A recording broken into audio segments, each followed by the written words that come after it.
네, 오늘 코인 종목 리뷰는 니어 프로토콜 한번 보겠습니다. 들어오신 분들 구독 버튼이랑 좋아요 버튼 한 번씩 눌러주시면 감사하겠습니다. 니어가 지금 움직임이 연속적으로 좀 쳐주면서 좋은 모습 좀 보여주고 있는데 굉장히 중요한 자리에서 지금 움직이고 있기 때문에 이거 좀 체크해 볼 거고, 어차피 궁금한 거 다음 목표가 어떻게 볼 수 있을까, 뭐 다음 시나리오 어떻게 될까 이런 걸 거기 때문에 그런 변수윤들이랑 목표가들 한번 체크해 보면서 한번 보도록 할게요. 우선 지금 자리 정말 중요합니다. 가장 중요하다라고 봐도 무방해요. 이 니어 프로토콜의 지금 이 업비트의 역사상 전 제일 중요하다고 보고 있습니다. 왜 그러냐? 여태까지는 하락흐름 뭐 어쩔 수 없이 태워왔죠. 뭐 워낙 시장 자체가 힘들었으니까. 태워오고 있다가 여기서 돌파를 만들어냈고, 이 2023년도는 무슨 장세였죠? 박스 장세였죠. 이제부터는. 이게 하락 흐름 다음에 보통 이렇게 가면 참 좋아요. 이게 흐름이라는 게 그냥 떨어지다가 이렇게 가주면 참 좋다니까. 근데 그 그림이 진짜 잘 안 나와요. 왜냐면은 이게 떨어지려고 했었을 때 이게 각도가 지금 굉장히 가파르고 시간이 길었잖아요. 이게 힘이라는 게 한 번에 소멸되지가 않아요. 자동차 운전하는 거랑 생각하면 항상 쉽게 이해할 수 있다고 제가 설명을 드리는데, 이게 고속도로에서 우리가 뭐 시속 200 밟으면 안 되지만 비유니까요. 비유로만 받아들여 주세요. 200km씩 밟으면서 막 가고 있었어요. 이 정도 각도면 솔직히 그 정도 될 것 같은데. 그리고 돌파가 나왔을 때 어때요?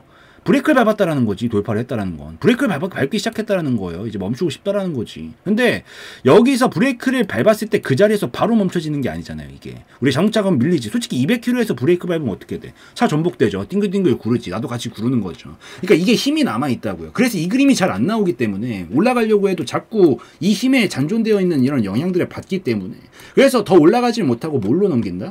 박스로 넘긴다. 근데 이게 박스가 사실 준비해 나가는 과정이거든요. 이 힘을 소멸시켜 가면서 준비해 나가는 과정이에요. 이 준비를 하고 있다가 지금 올 한해 1년 동안 보낸 거고, 보통 이게 어느 정도 시기쯤 터지게 되냐면 다음 방향성이 이 이전에 나왔었던 추세의 높이값 정도만큼 옆으로 기관행보가 나오잖아요. 그러면 이제 이 힘은 소멸되기 시작했다라는 관점으로 볼 수 있어요. 그래서 시기가 지금 거의 비슷한 타이밍이죠. 타이밍상 그런 타이밍인데, 여기서 뭐야?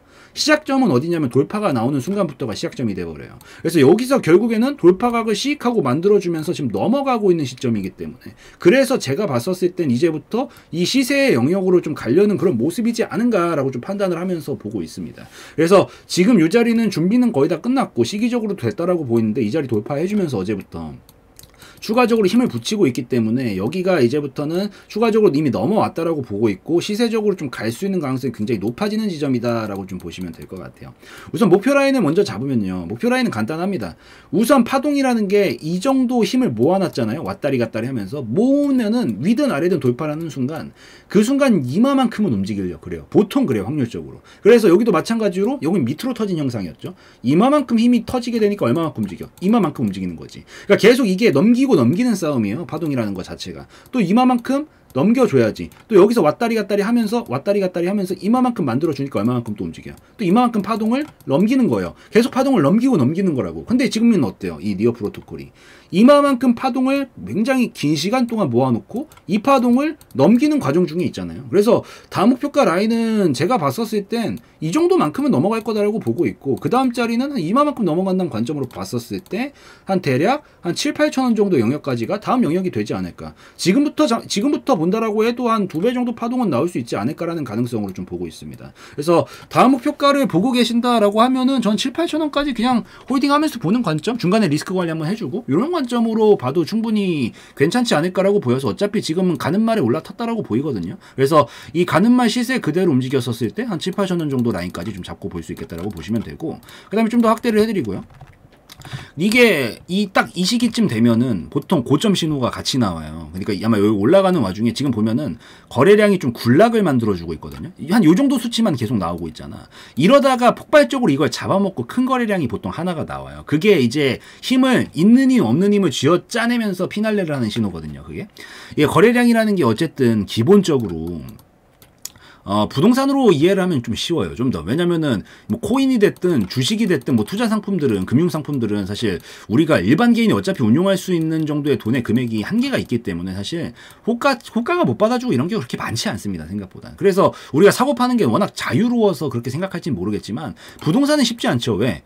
어쨌든 내가 이 건물 들어가고 싶어도 팔려는 사람이 내놔야만 들어갈 수 있는 거지. 안 판다 그러면 뭐 내가 어떻게 들어가요? 못 들어가는 거지. 그러니까 유동성이 안 나올 때는 결국 이렇게 되는데 어쨌든 거래라는 거 자체가 성립을 하려면 파는 쪽이 나와야만 살 수 있는 거기 때문에 거래량이 결국 크게 나온다라는 건 뭐야? 매도 물량이 나오기 시작했다라는 거거든요. 물량 내놓기 시작했다라는 거거든요. 그 신호가 보통 이런 자리들 올 때 이 고점 신호랑 맞물리는 이유가 뭐냐면 이런 거 나오면은 보통 조정이 나오는 이유가 뭐냐면 이렇게 큰 게 나오기 시작하면 거기가 고점이 될 가능성이 높다는 신호로 보일 수 있어요. 근데 아마 이게 나오는 시점이 전 대략적으로 우선 지금 상황만 봤었을 때 뭐 도달하고 나서 안 나오면 추가적으로 더 갈 수 있는 거고 요 한 7, 8천 원 정도 시점에서 이런 그림이 나오기 시작한다면 이제 이게 익절 지점이 될 수 있는 가능성이 높은 그런 패턴이니까 요게 올라가다가 뭐 조금 덜 미치고 나서 이게 나올 수도 있고요. 더 올라가고 나서 이게 나올 수도 있어요.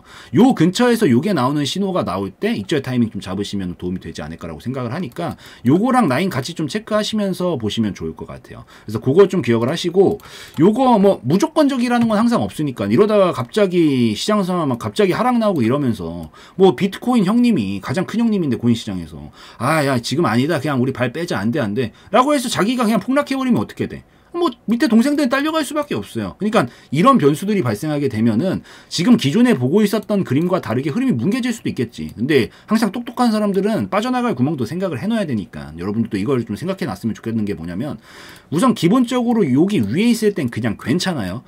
그냥 무한 홀딩 해도 됩니다. 이 윗구간은 괜찮아. 여기는 1층이에요 여러분들. 1층이고 여기가 2층입니다. 지금 2층에서 살고 있는 거예요. 2층 안에서 내가 내 바닥에다가 손바닥을 갖다 대든 내 천장에다가 손바닥을 갖다 대든 아무 상관없는 거죠. 이게 내 집이니까. 요 안에선 자유롭게 이렇게 움직여도 상관없는데 좀 떨어져도 돼요. 물론 저도 바라지 않지만 이렇게 눌러줬다가 자리 잡고 이렇게 보내도 상관없어요. 없는데 만약에 갑자기 드릴 가져가지고 두두두두 거리면서 갑자기 1층을 뚫어버리면 어떡해.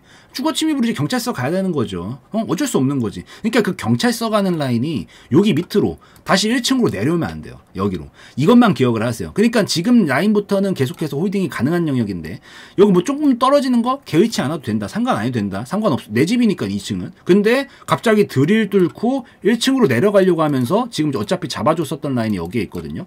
요 저점 자리 확대해 드릴게요.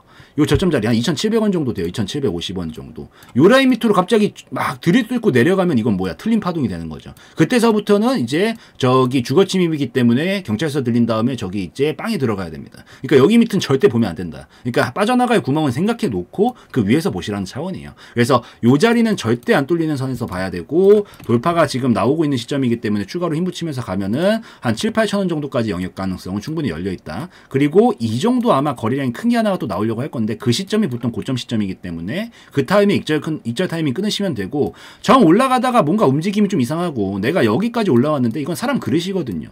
만약에 무너지게 됐었을 때 내가 이 수익이 너무 아깝고 막 마음이 너무 흔들릴 것 같고 그렇다라고 하면은 적당히 올라가는 지점에서 분할 익절 한번 해놓고 보는 건 괜찮아요. 이건 날 컨트롤하기 위함이니까 나 스스로를 케어하기 위함이니까 이게 사실 도움이 진짜 되거든요, 여러분. 막 엄청 과학적인 잣대를 들이밀고 내 논리들 들이밀어가지고 그냥 어떻게든 끌고 가면 잘 될 것 같지만 사실 이게 어떻게 보면 운의 영역도 어느 정도 있어요. 참 내가 욕심을 조금 덜어내고 그냥 지금 이상 가면은 내가 마음이 컨트롤이 잘 안 될 것 같으면 지금 좀 내려놓고 갔었을 때 오히려 이 효율이 더 잘 나올 때가 많아요. 생각보다. 그래서 자기 그릇 차이니까 이거는 최종은 이 정도까지 보시되 중간에 좀 부담스러우면 익절 좀 끊어주시고 보시는 것도 오케이다라는 걸 좀 기억을 하고 보시면 될 것 같습니다. 뭐 어쨌든 지금 가는 말이니까 한번 잘 지켜보시고 총정리해드리면은 결국 지금부터는 이 박스에서 힘 모아놨던 것들 끝내고 시세로 연결이 되는 영역이다. 여기서 추가적으로 올라가게 되면은 7, 8천 원 정도가 다음 목표가. 왜? 이 정도 모아놨던 만큼 올릴 테니까 모아놨던 힘만큼 분출을 시킬 테니까 이런 식으로 분출을 시키면서 비슷비슷하게 파동을 넘기는 싸움이라고 말씀을 드려요.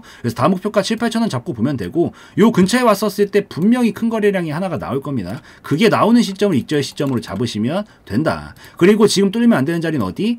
지금 1층에서 2층 올라와가지고 살고 있는데 다시 1층 드릴 뚫고 내가 밑에 가고 싶다 막 드릴 뚫고 내려가기 시작하면 어떻게 되죠? 이 경찰서에 가야 되겠죠? 다시 1층 영역으로 침범하려고 그러면 그때서부터 탄력이 확 죽을 수 있으니까 주의하셔야 되고 안전벨트 라인은 2,750원 정도 깨지면 이때는 이제 흐름이 완전히 뒤바뀌면서 힘들어지는 거니까 이 밑은 절대 안 본다라는 관점으로 위에서만 홀딩 하시면서 중간에 분할 익절 해주고 결국에는 7, 8천 원까지 가는 그림들을 보시는 게 가장 효율적인 매매 방식이 될 수 있다라는 거, 그거 기억하시고 보시면 될 것 같습니다.